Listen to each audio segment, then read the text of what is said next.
যশোরের ঝিকরগাছার সংবাদ সংগ্রহে গিয়ে ইন্ডিপেন্ডেন্ট টিভির 2 সাংবাদিকের উপর হামলা এবং মারধরের ঘটনা ঘটেছে। এ সময় ক্যামেরা ভাঙচুর, মোবাইল ফোন ছিনিয়ে নিয়েছে হামলাকারীরা। উপজেলার কৃষ্ণনগর এলাকার পুলিশের এএসপি ফখরুল ইসলামের বাবা মকবুল হোসেনের বিরুদ্ধে ভুয়া মুক্তিযোদ্ধা সনদ নেয়া ও মুক্তিযোদ্ধা কোটায় ছেলেমেয়ের পুলিশে চাকরির ব্যবস্থা করার অভিযোগ পাওয়া যায়। এএসপি ছেলের প্রভাব খাটিয়ে এলাকায় একাধিক ব্যক্তির জমি দখল, মারপিট ও নির্যাতনেরও অভিযোগ রয়েছে। গত 10 বছরে তার পরিবার অবৈধভাবে জমি দখল করে বিপুল সম্পদের মালিক হয়েছেন বলে অভিযোগ করেছে এলাকাবাসী। বিষয়টি নিয়ে সংবাদ সংগ্রহে যান যশোর প্রতিনিধি জিয়াউল হক এবং ভিডিওগ্রাফার শরীফ খান। এ সময় এএসপি ফখরুলের লোকজন তাদের ওপর হামলা চালিয়ে পিটিয়ে আহত করে আটকে রাখে। খবর পেয়ে পুলিশ গিয়ে তাদের উদ্ধার করে।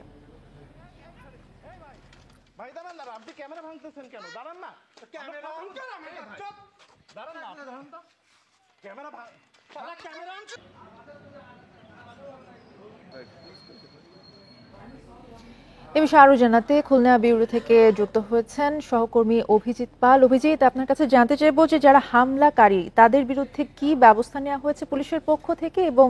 যে দুজন সাংবাদিককে আহত করা হয়েছে তাদের বর্তমান অবস্থা কি?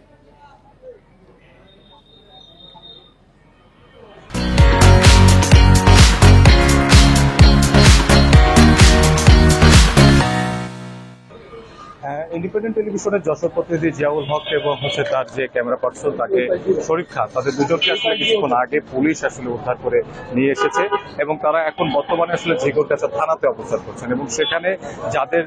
যে মকবুল হোসেন সহ এবং যে হামলাকারীরা তার উপর যে হামলা চালিয়েছে এবং যে বর্বরতা চালিয়েছে সেই বর্বরতার ঘটনায় মামলার যে প্রস্তুতি, সেই মামলার প্রস্তুতি এখন আইন শৃঙ্খলা বাহিনীর সঙ্গে কথা বলে সেই প্রস্তুতি গ্রহণ করা হয়েছে এবং খুব শীঘ্রই আসলে আইন শৃঙ্খলা বাহিনীর কাছে তাদের বিরুদ্ধে অভিযোগ দেওয়া হবে এবং তার বিরুদ্ধে একটি মামলা হবে বলে আমাদেরকে ঝিকরগাছা থানার যিনি ওসি তিনি আমাদেরকে জানিয়েছেন। আপনি যেমনটি বলছিলেন, আসলে আজকে সকালে 1:30টার দিকে আমাদের যশোর প্রতিনিধি জিয়াউল হক এবং তার ক্যামেরা পার্সন শরীফ খান তারা আসলে ঝিকরগাছার কৃষ্ণনগরে সেখানে যান এবং সেখানে একজন মুক্তিযোদ্ধা পরিচয়ধারী ব্যক্তি রয়েছেন মকবুল হোসেন, যিনি ভুয়া মুক্তিযোদ্ধা পরিচয় দিয়ে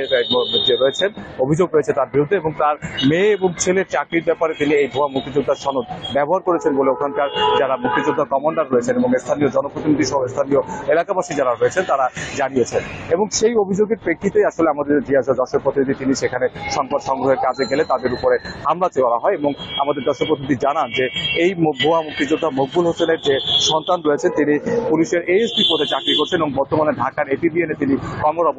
অবস্থায় আছেন এবং এর আগে তিনি র্যাব 10-এ কর্মরত অবস্থায় ছিলেন এবং সেই সময় তিনি তার আপন চাচাতো ভাইদেরকেও কিন্তু অপহরণ করে নিয়ে গিয়ে তাদের কাছ থেকে জমি দখল করে নিয়ে নেন এবং ওই কৃষ্ণনগর এলাকার বিভিন্ন মানুষের সম্পদ তারা বিভিন্নভাবে তারা দখল করে আছেন, এরকম অভিযোগ কিন্তু ওখানকার যারা স্থানীয় বাসিন্দারা রয়েছেন এবং এই পুলিশ সদস্য ফখরুল হোসেন তার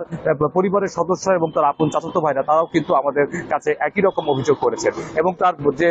বোন রয়েছেন তিনি বর্তমানে জাহাঙ্গীরনগর বিশ্ববিদ্যালয় বেগম ফজিলুন্নেছা মুজিব হলের প্রভোস্টের সুপারিশ হিসেবে কাজ করছেন এবং এই দুজনের চাকরির ব্যাপারে মকবুল হোসেন তার ভুয়া মুক্তিযোদ্ধা সনদের ব্যবহার করেছেন বলে সেখানকার মুক্তিযোদ্ধা কমান্ডার আমাদেরকে নিশ্চিত করেছেন এবং তিনি আমাদেরকে আরো একটি বিষয় সেখানে জানিয়েছেন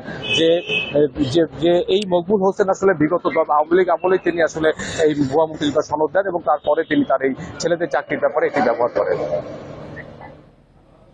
ধন্যবাদ আপনাকে। অভিজিৎ পাল জানাচ্ছিলেন খুলনা থেকে।